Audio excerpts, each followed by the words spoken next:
Ang saya-saya na naman ng puso ko. Oh my God, kinikilig talaga ako. Ganito na yung mga nagpapakilig sa akin. Pumunta kami dito sa Ross kasi gusto kong maghanap ng baking pan, cake. Gusto kong mag-bake ng cake. Kung taga Kuwait ka, alam mo yun, yung cheesecake ng Kuwait. Yung ang dami-daming Eden cheese. Tapos, yung frosting niya, yung condensed and powdered milk. Ewan ko lang kung sa Kuwait lang or buong Middle East, yun talaga yung alam nilang cheesecake. Napakasarap nun, namimiss ko na yun.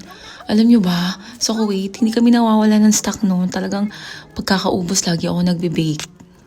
Favorite din ni Cupcake yun. Kasi alam mo, si Cupcake, hindi lahat ng niluluto ko, kinakain niya talaga. Pero yun talaga, gusto niya, nagustuhan niya, ibig sabihin masarap talaga. Anyways, oh my God, kinikilig naman ako sa mga pan na to. Color pink. Favorite color namin ni Bea. Pero, nagpipigil lang talaga ako kasi hindi naman talaga to yung gusto kong bilhin. Ang kailangan ko lang yung pan, yung baking pan na bilog. Pero hindi ko pa rin maiwasang mag-ikot-ikot. Tingnan mo naman yan. Ang gaganda naman ng gamit. Yan, gusto ko yung mga ganyang klaseng box. Bibili din ako niyan kasi laging makalat sa ibabaw ng bar counter namin. Kalat-kalat, laging napupuno. So better yet, bibili ako ng box na paglalagyan. Super nangangamoy din pag nagluluto. So bili din ako ng linen spray. Maarte din kasi ako sa mga amoy-amoy at mabaho.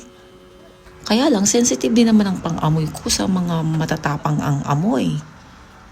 Grabe, ang dami mo talagang mabibilis dito sa Ross. Akala ko nung mga damit lang yung tinda dito. Kasi pagpupunta kami dito, very quick lang. Yung meron na kaming bibilhin, tapos di na kami iikot.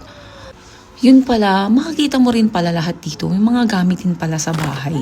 Yan talaga yung happiness ko. Gusto ko talagang magaganda yung gamit sa bahay pero iniiwasan na namin mamili ng marami. Dahil sa Kuwait, namili kami ng daming gamit, punong-puno, brand new lahat. Tapos kailangan namin ibenta dahil kailangan namin umuwi or lumipat ng apartment. Ngayon naka-apartment din kami.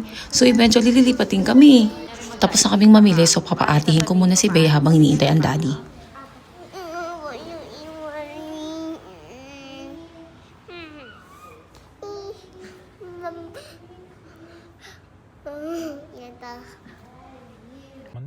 Di ba iba-iba yan? Assorted. Ikaw mamili. Ayan. Cravings naman si Cupcake sa Parlor Donuts. Sadly, hanggang 6:30 lang pala yung store dito. So wala na, sold out. Wala na kami nabili. Hindi rin kasi namin alam yung mga timing ng store dito. Dahil ilang beses pa lang naman talaga kami kumain sa labas. Gusto ko rin kasi ako yung nagluluto or nagbe-bake ng mga pastries namin. Kasi para kahit pa paano mas healthy, mas hindi masyadong matamis.